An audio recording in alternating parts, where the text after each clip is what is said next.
नमस्कार, मैं विनोद कुमार सचान प्राकृतिक कृषि के तृतीय भाग की बात करेंगे कि जैसा कि मैंने आपको प्राकृतिक कृषि भाग 1 में भूमि की उर्वरता की बात बताई और प्राकृतिक कृषि भाग 2 में जलवायु की बात बताई और प्राकृतिक कृषि 3 भाग 3 में हम चर्चा करेंगे जैव विविधता की। मित्रों, ये जो बायोडाइवर्सिटी है ना, ये बहुत बड़ा विषय है। भूमि की उर्वरता ठीक हो जाए, जंगल हो जाए, जलाशय हो जाए। अब कल्पना करिए कि पेड़ हो, पेड़ पर चिड़िया ना हो, पानी हो, पानी में मेंढक और मछली ना हो, और जमीन की कोख में जीवांश कार्बन हो लेकिन उसमें केंचुआ ना हो। परपरागित फसलें तो बोते हैं लेकिन परागण की क्रिया करने के लिए तितलियां और मधुमक्खियां ना हो। तो प्राकृतिक कृषि जैसा कि विषय है कि हम रसायन और मैकेनाइज्ड कृषि से हमको बाहर आना है। प्राकृतिक कृषि का मतलब प्रकृति के अधीन होने वाली कृषि, और प्रकृति के अधीन जो कृषि की जाएगी उसमें जैव विविधता, बायोडाइवर्सिटी का बहुत बड़ा योगदान है। जैसा कि मैंने आपको पहले भी कई बार एक बात बताई है कि इस भूमंडल पर 84 लाख योनियों का जिक्र शास्त्रों में है, और जो विज्ञान है, विज्ञान ने अभी तक 1,35,000 वनस्पति और जीवों की खोज की है, उनको लिपिबद्ध किया, उनका नामकरण संस्कार किया है। और कोई भी बुद्धिजीवी व्यक्ति जब बायोडाइवर्सिटी पर नज़र डालता है तो कहता है डायनासोर की बात मैं सबसे पहले करूंगा कि डायनासोर कोई एक बहुत बड़ा प्राणी हुआ करता था। डायनासोर जैसा बड़ा प्राणी मनुष्य की दूषित जीवन शैली का कब का शिकार हो गया और उसका अस्तित्व इस धरती से नष्ट हो चुका है। उसके बाद आप हाथी घोड़े की बात करेंगे तो हाथी घोड़े भी बहुत कम रहे हैं। गिद्ध की बात आती, गिद्ध कहाँ गया? जब कोई पशु मर जाता था तो 2-4-6 घंटे में गिद्ध उसका मांस खा करके और ख़त्म कर देते थे। बहुत सारे पक्षी हैं, गांव के जो जलाशय बचे हैं, जो उसमें जलचर की बात करेंगे तो आज देश के किसी भी जलाशय में जो गांव में उपलब्ध हैं, जहां नाली का पानी जाता है, हमारी दूषित जीवन शैली का कचरा जिस तालाब में जाता है, उस तालाब में, उस जलाशय में मछली, मेंढक और जोंक और कछुआ जैसा कोई जीव नहीं है। फूलों में मंडराने वाली तितलियां कब की विलुप्त हो चुकी। गांव के बड़े बड़े पेड़ों में हर पेड़ पर मधुमक्खी का छत्ता होता था, और जितना शहद चाहिए गांव वालों को वो मधुमक्खी के छत्ते से निकाला करते थे। आज आप बारीक नज़र का चश्मा लगा करके भी देखेंगे तो कहीं किसी बड़े पेड़ पर मधुमक्खी का छत्ता नहीं मिलता। कारण हमने फसलों के उत्पादन में इतने ज़्यादा रसायन प्रयोग किए कि वो रसायन धीरे धीरे जो बायोडाइवर्सिटी थे, नाना प्रकार को जो जीव जंतु थे, उन पर इतना असर किया कि या तो वो मर गए या वो यहाँ से पलायन कर गए। अब जब जीव नहीं होते, मैं मेंढक की कहानी बताऊं कि मेंढक, धान के 1 एकड़ खेत में अगर 5 मेंढक हों तो धान में बहुत सारे कीट लगते हैं।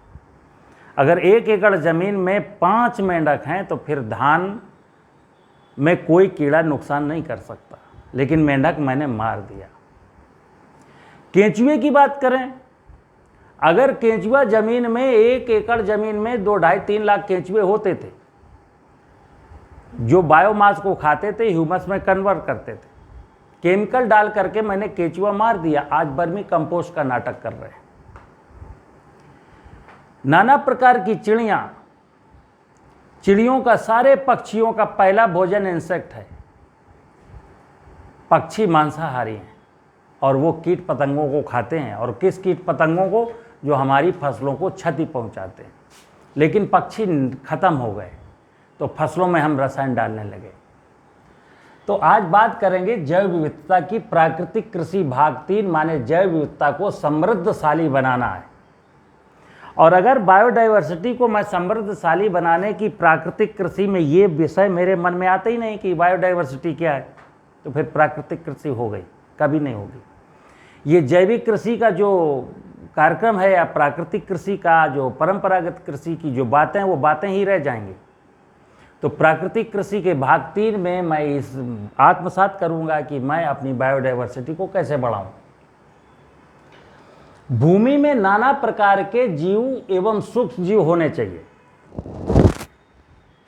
और बायोडायवर्सिटी कितनी इंपॉर्टेंस है वो इस बात से पता चल जाएगी कि आज देश के बहुत सारे वैज्ञानिक किसानों से कहते हैं कि अपनी फसलों का उत्पादन बढ़ाने के लिए राइजोबियम का प्रयोग करिए, एजेटोबैक्टर का प्रयोग करिए, ट्राइकोडर्मा का प्रयोग करिए, पीएसबी कल्चर डालिए। कई कंपनियों ने तो लिक्विड बायो फर्टिलाइजर उतार दिए कि ये नाइट्रोजन के लिए, फास्फेट के लिए, पोटास के लिए, जिंक के लिए। यानी तमाशा ये है कि हम जमीन में दीमक को मारने के लिए कीटनाशक डालेंगे और समस्त प्रकार के जमीन में रहने वाले जो जीव एवं सूक्ष्म जीव थे उनको तो नष्ट करेंगे। फिर लैब में हम जीवों का संवर्धन करेंगे और बायो फर्टिलाइजर किसान को बेचेंगे। जमीन के केंचुए को मैं मारूंगा और फिर उसको कहूंगा कि अपने घर पर वर्मी कंपोस्ट बनाए।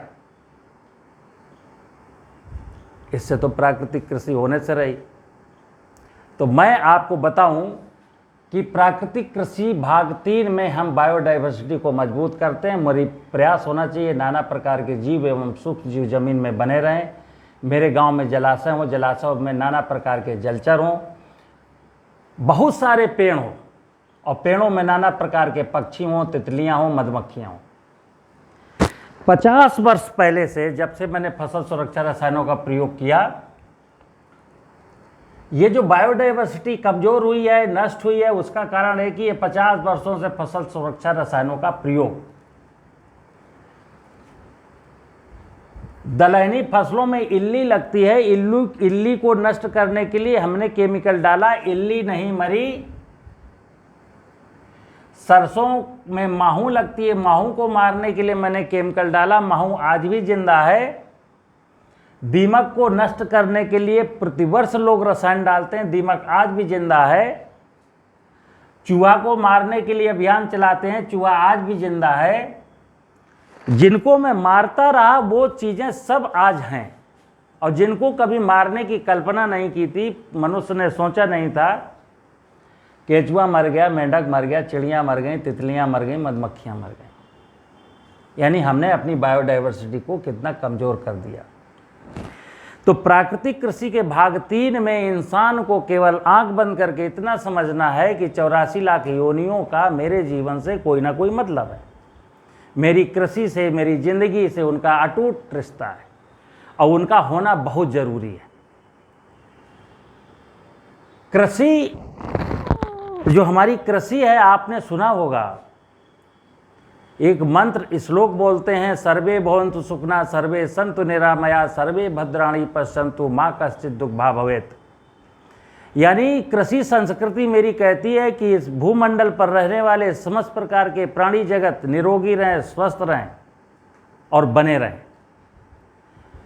मेरे पूर्वज कहा करते थे, दाने दाने पर लिखा है खाने वाले का नाम। ये हमारी संस्कृति थी।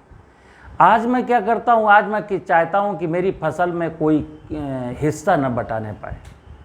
जबकि आपको बता दूँ, बायोडायवर्सिटी के अनेकानेक जीव जंतु पहले हमारी फसलों में सहयोग करते हैं, उनके उत्पादन में सहयोग करते हैं। जैसे केंचुआ, क्या केंचुआ हमारी ज़मीन में ह्यूमस बढ़ाने में सहयोग नहीं करता? क्या मेंढक हमारे कीटों को नहीं खाता? क्या चिड़ियाँ कीटों को नहीं खाती? क्या तितलियाँ, मधुमक्खियाँ परपरागित फसलों में परागण की क्रिया को नहीं करती? यानी ये सारे जीव जंतु पहले हमारी फसलों की पैदावार को बढ़ाने में मित्र की भूमिका निभाते हैं। और माना कि यदा कदा जब कीट खा लिए पक्षियों ने, अब कीट बचा ही नहीं, फसल बहुत संपन्न हो गई, फसल बहुत अच्छी है। अगर मटर की फली का दाना खा लिया तो हम तो कहते थे दाने दाने पर लिखा खाने वाले का नाम। आज मैं क्या कर बैठा कि पक्षी को जो है मारने लगा, पक्षियों को खेत से भगाने लगा। तो परिणाम क्या हुआ, मैं संकट में फंस गया। तो मित्रों, जैविक कृषि, परंपरागत कृषि, प्राकृतिक कृषि का सपना बिना जैव विविधता के, बिना अच्छी बायोडायवर्सिटी के साकार नहीं हो सकता। इसलिए प्राकृतिक कृषि के भाग 3 में मैं कोशिश करूँगा कि हम अपनी बायोडाइवर्सिटी को खराब ना होने दें और दिमाग से केवल लालची जो प्रवृत्ति है कि ये मेरे लिए नुकसानदायक है, ये मेरे लिए नुकसानदायक है, इसको ऐसे मारना, ये विचार मन से हटा देना। और वैसे भी जैविक कृषि में हम रसायनों के विपरीत हैं। तो प्राकृतिक कृषि के भाग 3 में हम बायोडाइवर्सिटी को मजबूत बनाने की बात करते हैं। अगर मेरी बात आपको अच्छी लगे तो कोशिश करिए अपने खेत खलिहान में इसको ज़रूर लागू करें। नमस्कार, जय हिंद, जय भारत।